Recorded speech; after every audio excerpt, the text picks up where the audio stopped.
It's been 19 years. You've had your own show. You were 5 years with Oprah. And this all started with a trial case where you met this amazing woman. Can you believe that this is your life? Really, no. And when I never had any intention of being on television. But I mean, who sits in the sandbox saying, I want to have a talk show or have your own, you never think about that. Right. But in the career I had before, which was courtroom sciences, in all the years I was there, I never gave one word of interview. I did the highest profile cases in the country, but I never gave one word of interview. News, CNN, local news, anybody would ask me, who are you and why are you talking to the lawyers and all so much? And my response was always, I'm not here. I'm not here. You can't talk to me. I'm not here. So I never gave one word of interview. And then for somebody that never wanted to be on TV, I don't seem to be able to stay off of it. So I guess that's just the way it's really hard to believe. It's hard to believe because you have such a genuineness about you. It's like one in a zillion people can sit with people and make them feel as safe as you do. Well, and thank so you. Such a gift. Such a gift. So let me ask you this. In all the years, I mean, I think you've done close to 3,500 episodes. That's insane. Coming up on 3,500, I think. So they tell me. I can't really fathom that at all. But what would you say is one of the biggest things that sabotages people, that gets in our way? Because boy, have you met so many people. Oh, as cliche as it sounds, we clearly get in our own way. I really believe that. I think everybody has their own personal truth. I mean, what you believe about yourself when you don't have your social mask on, you're not all dressed up and putting your best foot forward. It's what you really believe about yourself when nobody's looking, nobody's listening. And that's really important because I think we generate the results in life we think we deserve. So if we secretly think that, oh, I see those people and they're doing great and they're so successful, but that's for other people, that's not for me. I'm not meant to have that level of success. I'm not meant to have a successful bicycle shop or a successful career in nursing or television or sports or whatever it is. Then we will limit ourselves in that way because we'll never reach for that thing that we think we want. We sabotage ourselves by not believing we can really do it. And it's like I mentioned a second ago, I think before we were recording, that I play tennis every day. And I mean, like every day, I probably play 300 days a year, 350 days a year. And we play very competitive tennis. And it's so hard to win. I mean, like you can be playing along and doing okay, but with the guys I play with that, played in college and on the tour and stuff, when it comes down to that last game, you've got to get through to win. Everything gets tougher. The opposition gets tougher. They bear down. They focus. It's really hard to break through and win. And if you have doubts, that's when they come out. So if people have doubts about themselves, that's when it comes out. They can't connect that last dot. That's so fascinating. God, you just said it so well, like a surgeon who finds like the exact spot where it's not about the face that you project. It's not about what's on your resume. It's what you believe you actually are deserving of is what you're going to get. That's powerful. And here's the thing. We all compare our personal truth to other people's social mask. Yeah. And so, I had a damaged personal truth growing up because my dad was a really bad alcoholic. And so I would go to school knowing that I came from a home where the utilities had been turned off. There was a huge fight last night. The windows got kicked out of the house. Oh my God. and the vent hood got torn off in the kitchen in a fight. And I go to school knowing that's my personal truth. And I compare that to the kid sitting next to me who's in a pressed shirt and jeans and t-shirt and a clean, shiny face. And he may have had it worse than I did last night, but I compare my truth to his social mask and come out behind every time. Yeah. And so you have to repair that personal truth or you'll never get ahead. And I had to do that because I had a really damaged personal truth. It's really heartbreaking. I could picture you being the most adorable little 7-year-old, so cute with like the biggest, most empathetic heart. And to think of you going through that and then to have become such a giant in the world with such a mission. How did you indeed do that? How did you step into a feeling of deserving and worthiness? Well, I think that I can honestly say, and I don't think everybody is fortunate enough and blessed enough to say this, but I think I can honestly say that everything I've ever done has prepared me for what I'm now doing.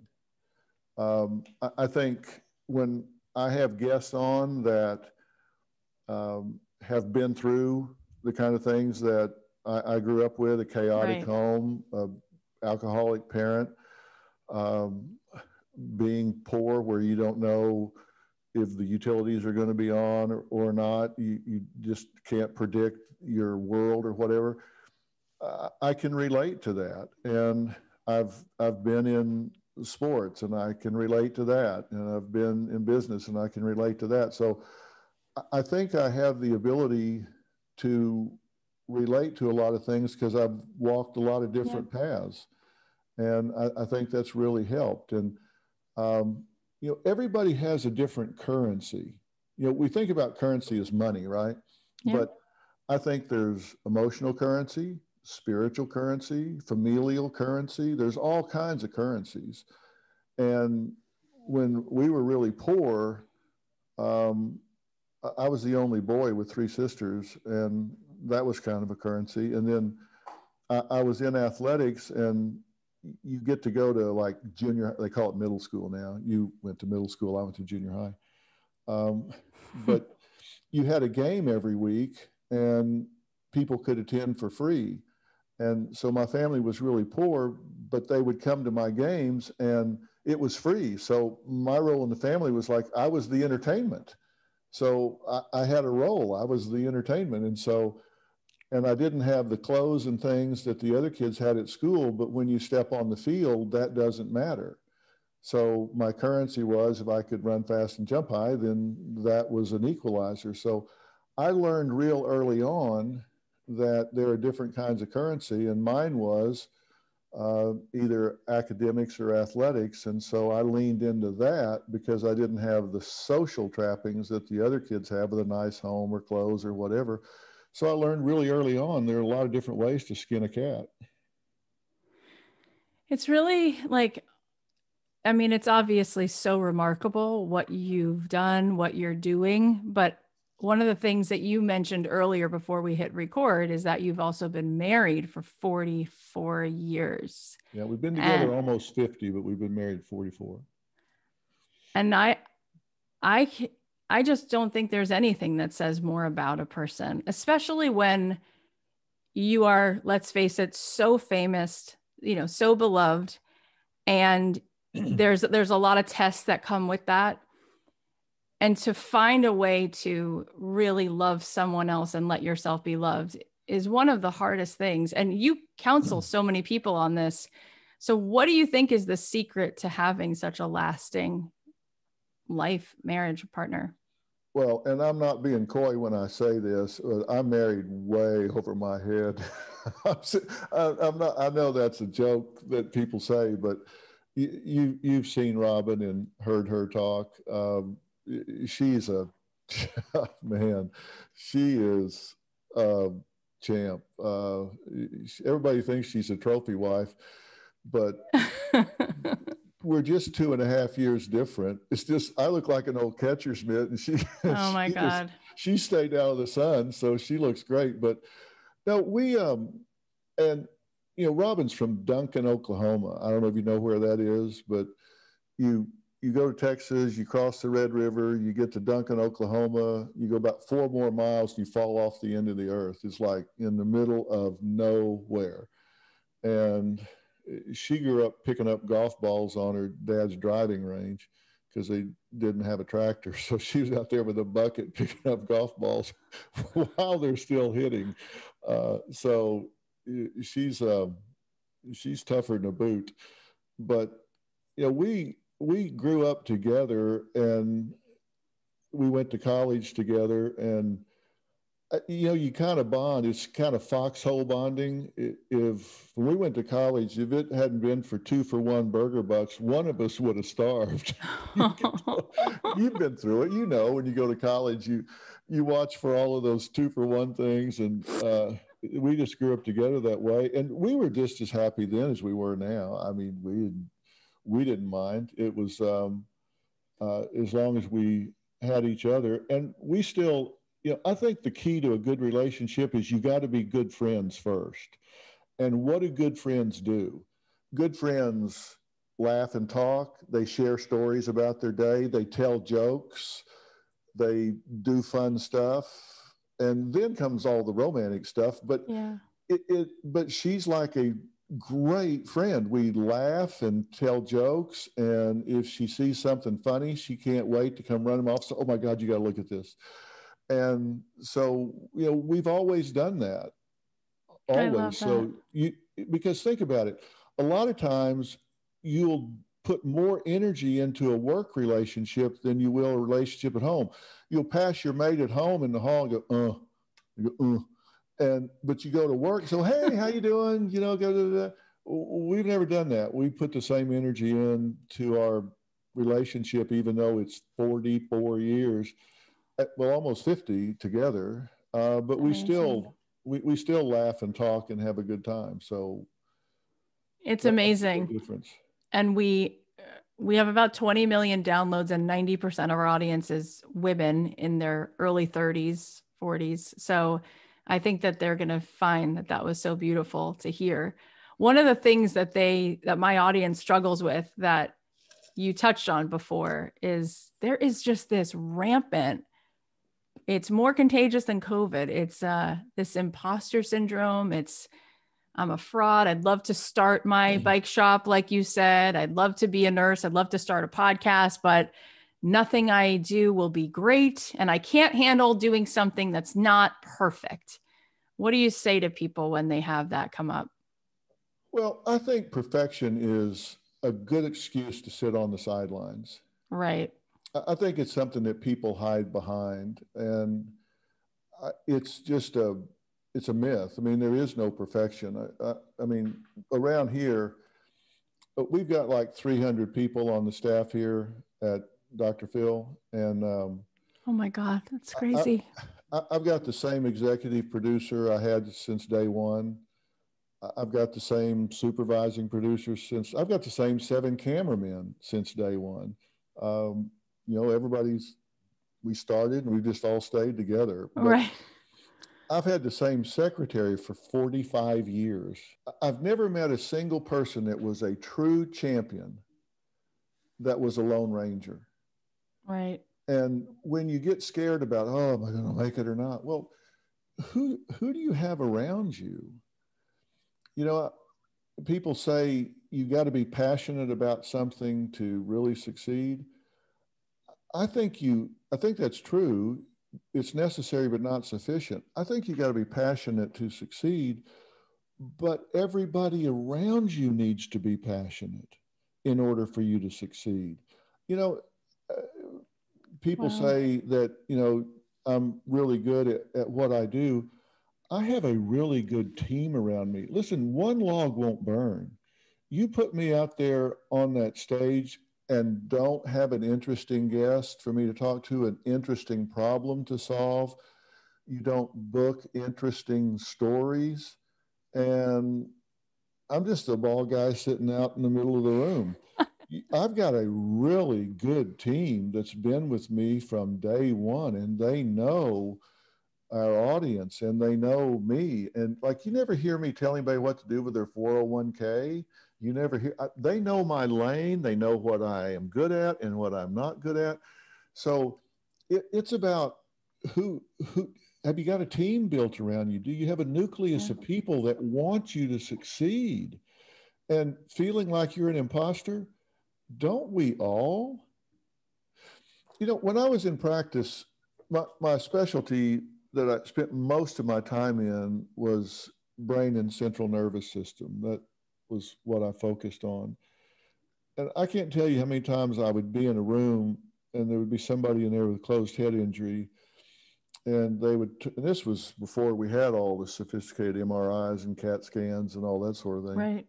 And they would, so we did functional tests, and they would look at me and say, you know, do we operate? Do we that? And sometimes I would think, if these people knew how little I knew, they would throw me out the window. But the fact is, I knew more than anybody else. It's just I knew the limitations of the science at the time. It's just, and I felt like I felt like an imposter sometimes. It's like I wish I had the ability to see this brain structure. I wish I had the ability to measure these neurotransmitters, and I don't. We all feel at times like, oh my God, uh, I don't know what I need to know. I don't have the tools I need to have. We all feel that way. You know what you do? You do the best you have with what you got. And, you know, Maya Angelou said it well. She said, I did what I knew how to do. And when I knew better, I did better. And that is really a good sentiment. You know, you do the best you can with what you have at the time. And when you know better, you do better. It's so beautiful. And it reminds me of like Moses, who was like, I'm not the guy. I don't think I can speak, pick someone else. And it was like, no, you're up, and something that's so impressive about you is what an open heart. You have such an open heart. Like every time you tell a story, you mention this person's been with me for 45 years. Why am I this way? My team is so amazing. Like there's so much gratitude and love pouring out of you. Well, And you know, when you've been doing something this long, it beats reality into you, because yeah, you start, and even, and I can tell you, when I first started out, I was a young lion and I was going to cure the world. And, you know, after working 20-hour days and, you know, making rounds at the hospital, going to the office, seeing those people, being on call, getting up in the middle of the night, staying awake all night, worrying about your patients. After a while, you realize, you know, you can lead a horse to water, but you can't make them float on their back. It's like they gotta want it, man. They gotta want it, and you can't want it for them. And I've told people a million times, look, I can explain this to you, but I can't understand it for you. You've got to lean into that's this and figure it true. out. So I realize I can just do so much, and I got to have a good team around me. I'm curious about all of this because you've already done so much. And I wonder what keeps you driven to keep doing it. Like you've done so much, 3,000, 4,000 shows, the podcast, all the other things that you've done, the books, the speaking. What is it that wakes you up in the morning and says, I need to put this in the world? Well, you want to feel vital. You want to feel relevant, right? And I, I haven't had it in a long time, but I used to have this recurring dream. I don't think I've ever told anybody this, so I'll tell you. I love you. This will be the first time I've ever talked about this. Breaking news. But I used to have this recurrent dream, like I'd have it like maybe twice a year or something, but I was in this big conference center, and there were these double doors that were closed, and you could kind of see through the crack in the door. and there was a big meeting going on inside. And you know how dreams are vague. I don't know Sure. what the meeting was about. I don't know what was going on, but there were important people in the meeting making important decisions. And I was on the outside looking in through the crack in the door. And that was my representation of anxiety. I've never wanted to be in the bleachers. I've never wanted to be on the outside looking in. And to me, in that dream, I wanted to be in the room at the table, contributing to the important Right. decisions. And my nightmare was being outside looking through the crack in the door. I want to be involved, and that's what drives me in doing my platform. I want to talk about things that matter to people who care. And that's my formula. I want to talk about things that matter to people who care.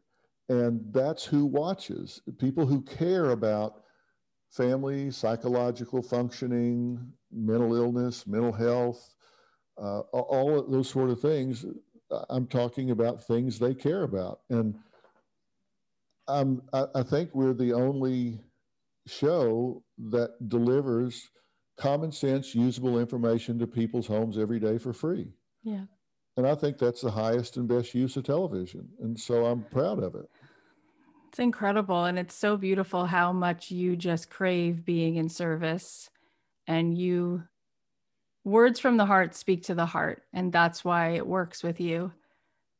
And I think the reason I said at the beginning of the show when we started 4 years ago that I felt that the opposite of depression wasn't necessarily happiness, but a sense of purpose. And a lot of people listening don't even feel that they could possibly be needed. What do you think about being in service?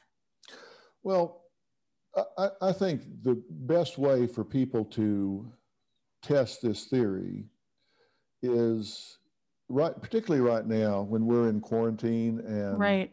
depression is at its highest, loneliness is at its highest, anxiety is at its highest. All of these things are peaked right now in children and adults. Um, the quickest way to fill any void that you feel is to give away that which you need the most.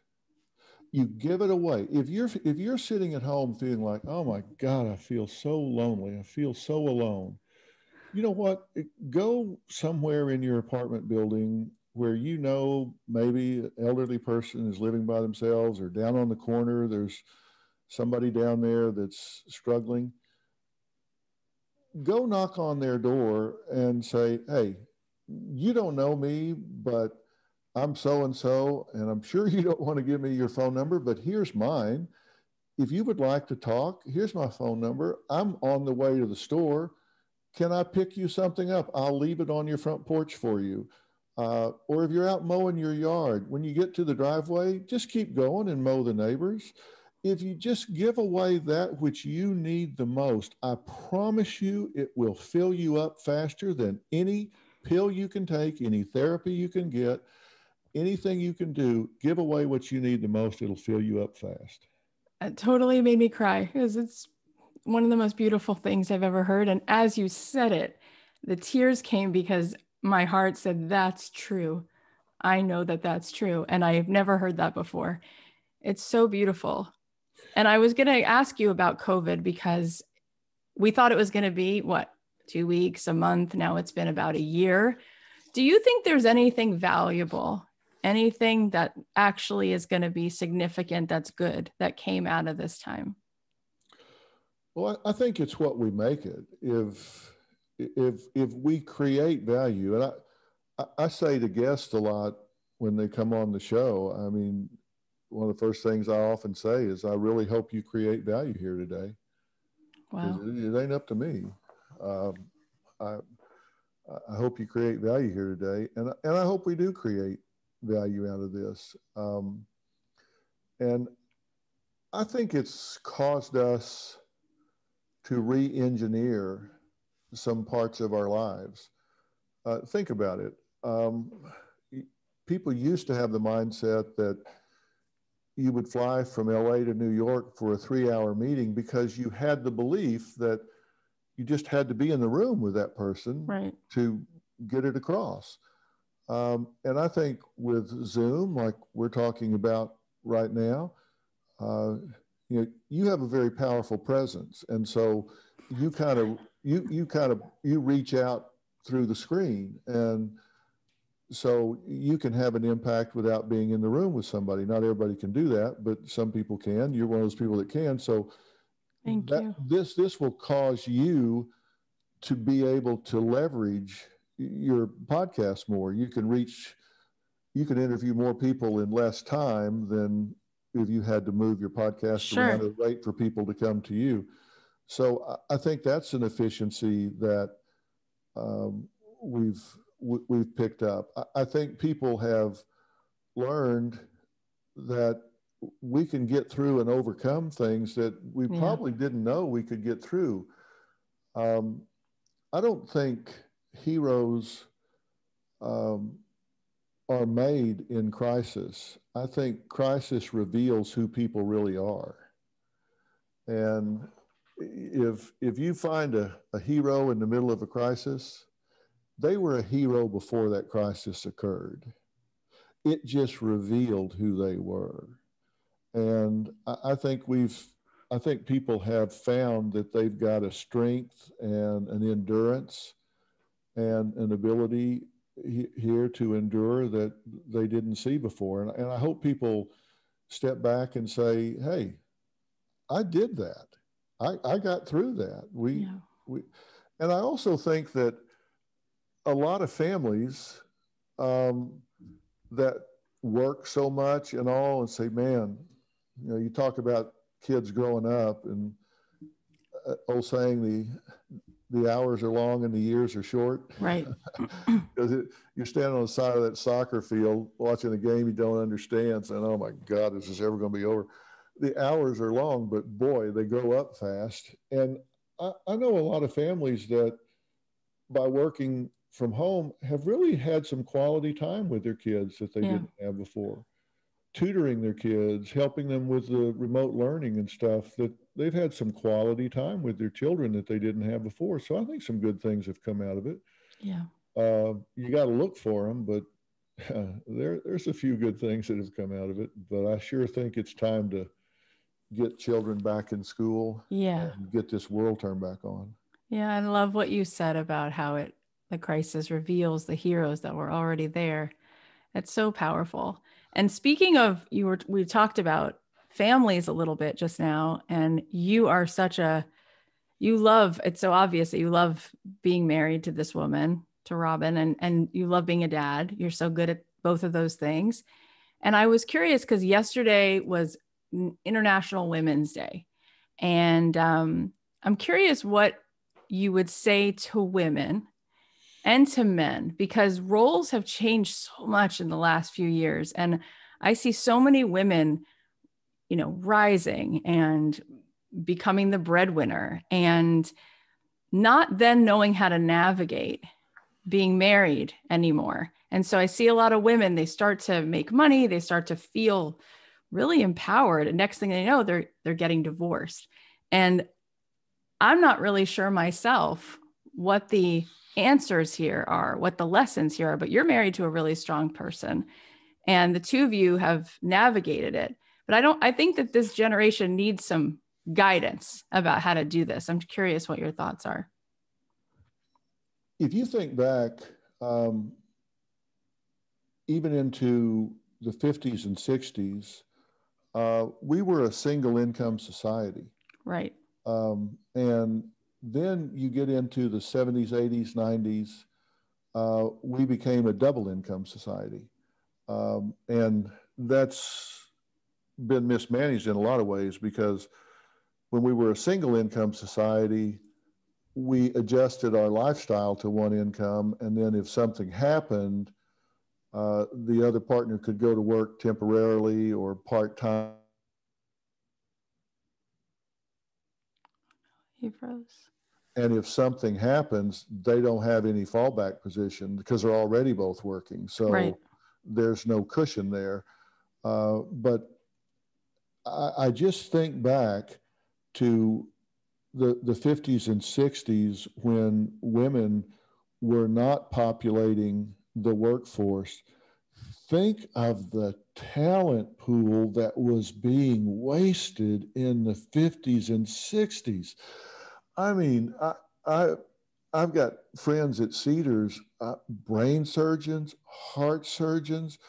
Uh, just think those people were not there then, that are women that are heading up these infectious disease. The head of the transplant team is a woman. Think of the talent pool that was being wasted at that time. And so, uh, I think it's just a matter of managing priorities and expectations. I'll tell you what causes people to get upset.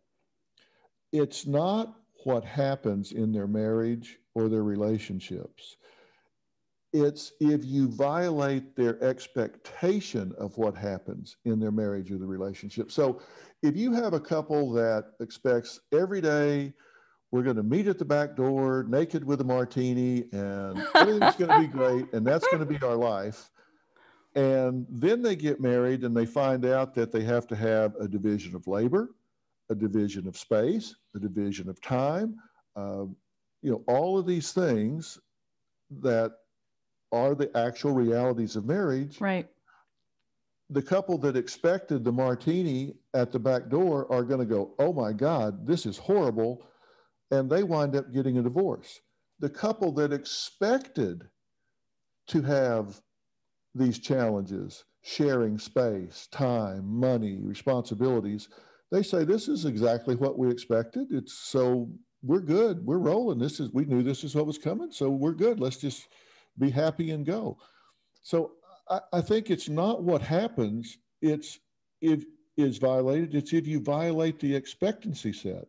So I think Wow. when people are getting married and she's going to have a career, they just need to talk about that up front. And if that's what he expects and knows her competencies, knows her achievements, knows her aspirations, and that's what he expects, then you don't have a problem with it. But you've got to negotiate that up front. Yeah. So the guy doesn't start whining about bait and switch. Yeah. And then that's when guys get intimidated and like, I didn't expect this. Well, you Right. should have. Right. You should have, dummy. Right. Um, I have to say that, we've had Matthew McConaughey on the podcast and Rob Lowe, all these like different celebrities like you.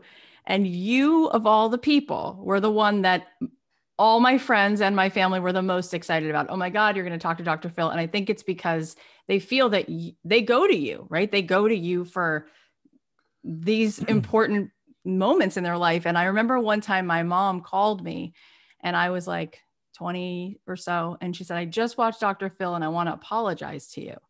I said, why is that? And she said, because your dad and I got divorced, but it wasn't that. It was, we fought in front of you before the divorce. And he just said how painful, I don't want to cry saying it, but how painful that is for kids to witness that. And I just thought maybe you could talk about that because that is something that I don't think that couples get. And then I think that there is something about we live in a society where it's now like, well, if it's not good, just break up and just get the next good thing. But you're somebody who walks the walk. You've been married for over 4 decades. So well, what do I you do think about all think that? I think we get divorced in America way too soon. It's kind of like if we it's kind of like if you're not having fun anymore, get a divorce. And I don't think you should. I don't think divorce is something that is just off the table, but I don't think you should get a divorce until you can look yourself in the mirror and say, I've turned over every stone.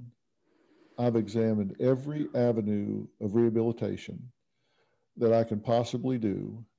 And I don't think you should ever get a divorce until you can say, I have no more unfinished emotional business. And if you get Wow. divorced and you're still pissed off, if you get a divorce and you've got real big emotional energy, you're hurt, you're angry, you're bitter, you're not ready to get a divorce. Your divorce is not solving problems. You're just changing one set of problems for a new set of problems. So you should get a divorce when you have no emotional energy left. Apathy should be where you get a divorce, where you look at each other and say, you know what, we've done everything we can do, and we just simply can't solve this problem. So we need to wish each other the best and move on. And I think people don't do that. And this fighting in front of the kids, it happens so much. We've got a shorthand when we write it down here in our books and stuff that they prepare for me. It's just IFO, just parents IFO, just in front of kids. Here's what they do. And when you fight in front of the children, it changes who they are. There are some things that will upset a child for a while, like, a pet can die, their goldfish can be belly up when they come home. It's going to upset them, okay, but it doesn't change who they are. But when the two people that they love, the two people that they rely on for strength and security, are now turning on each other, battling each other, calling each other names, God forbid, hitting each other, that changes who the child is, because their base of operations is falling apart. Think about it this way. Think about being out in the ocean and there's just a little island out there. That's the kid's base of operations. And, as they gain a little independence, they'll swim out from the island, but they look back and it's still there, so they can go back. But if they turn around at a given time and it's not there, then all of a sudden they panic and it changes their independence. And when and those parents are that island, and when they see that fragmenting and falling apart and actually in a war zone, it changes them, and they don't need to see that. And then when they get a divorce and they go to a birthday party, and if they talk to mom, they feel like they're betraying dad. And if they talk to dad, they feel like they're betraying mom. It's the worst thing you can do to a child. And I hate that. And I really try to get parents to not do that. The biggest gift you can give a child is they can go to their birthday party after a divorce and jump up in mom's lap and wave at dad, and dad waves at them. And they're not a rope in a tug of war. If you can give that to your child, you're giving them the biggest gift they'll ever have. Oh my gosh, this is just so beautiful. You've been so generous and so kind. I'm really blown away, and I'm just trying not to cry because you're such a decent, generous, humble human being, and this is why you've been so successful. And I was going to ask you that question: is what do you think makes people successful? Because you are one, and you know so many of them. Well, you know, I really think that the key to success is finding that thing that you really love, and also something that you're good at. One of my best friends is Steve Harvey, and you should interview Steve sometime, and I'd be happy to set that Oh up my for you. God, that's so sweet. And I Be could happy to so set it up see you for you. guys having the best time together. Oh my God, we get in a lot of trouble. So see.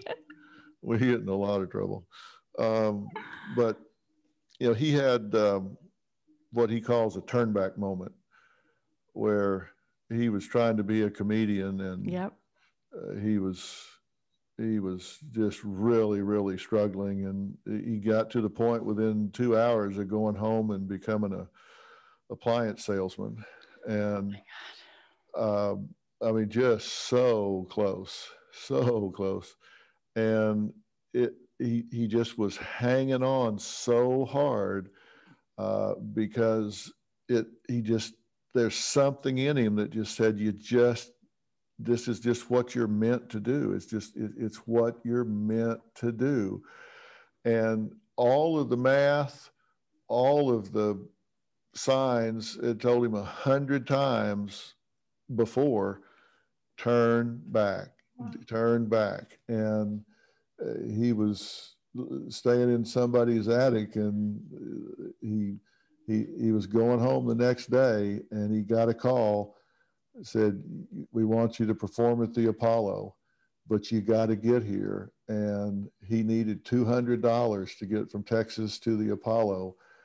And within 30 minutes, he got 2 gigs in Texas that night and the next night that gave him enough money, just enough money, not to get home, but to get to the Apollo. And he stuck it out till he got there. And he got there, said, the guy gave him, said, don't leave this room. And he got there 10 hours early, and he sat in Oh that my room. God. They finally gave him 1 piece of chicken he could eat. He stayed in the room, and he killed it at the Apollo, and the rest is history. But you gotta have that passion that defies logic sometime, and lean into it. And if you don't have the passion, then it's work, and that just you'll find reasons to quit if it's not something you love. Well, the last thing I'm going to say and let you go is one thing you just shared in that story is the fortitude to keep going, this resilience. And I think that people are almost allergic to hope because we don't want to be disappointed. So we almost will give up way too soon because we're trying to protect ourselves. It's worse than that. It's even worse than that. You talk to people and they'll say, tell me success. What's success for you? And they'll say, oh, I don't want to talk about it. I'll jinx myself. I don't want to talk about it. Right. But when you talk to a winner, you talk to a champion and ask them success, what's their definition of success? They'll tell you what it looks like, feels like, smells like, who's there, what they're wearing. They will tell you everything about that moment. They can tell you, they feel it. They've played it over in their mind. They've role played it. They've walked it, lived it, breathed it, felt it. They don't say, oh, I don't want to think about it. Those are the people that say, someday someday ain't a day of the week. I've looked on my calendar. There's Monday, Tuesday, Wednesday, Thursday, Friday, Saturday, Sunday. Someday ain't on my calendar. You got to say, I'm going to get there at this point, this time. I'm going to work till I do. And they'll tell you what it looks like and feels like. Real champions, they'll name it to claim it. They put it out there and say, this is it for me. And I know it when I see it. Oh my God. I love that. And that's such a powerful way to end this. Tell us when we can listen to your podcast, how we can follow you, your show, and all the things. Oh, I don't know. I pop up everywhere. It's around, I'm on in the afternoons. I think I'm going to start the podcast back up in May sometime. Okay. And it'll be out there. You can't escape me. I'm everywhere. No, we can't escape you. Thank God. Thank God. You are just such a lighthouse for people. Well, Kathy, this has been great. I can't even begin to tell you how much fun I've had. You tried to disconnect me 5 times. I know, 5 times. Yeah. That was my worst nightmare. He was the nicest person about it. You don't know what it means to me because, there's like one person in a century that has the ability to love people like you do. And it's really love. You give people unconditional love. And what happens is they then feel safe to show up, and then they hear you. And that is, it's extraordinary. It really is extraordinary. Well, some of the things that they wind up using as promos for the show and stuff are things that I just say in conversation, and then I look and it's in a promo all year long. And one of the things I said is that this is a safe place to talk about hard things. And that's a line in the open of the show. And I just said it one day, and because I meant to provide a safe place for people to talk about hard things. And they've been judged enough. I just try to give them a place to do it. So I appreciate you taking time to talk to me. This is the best. Thank you for everything.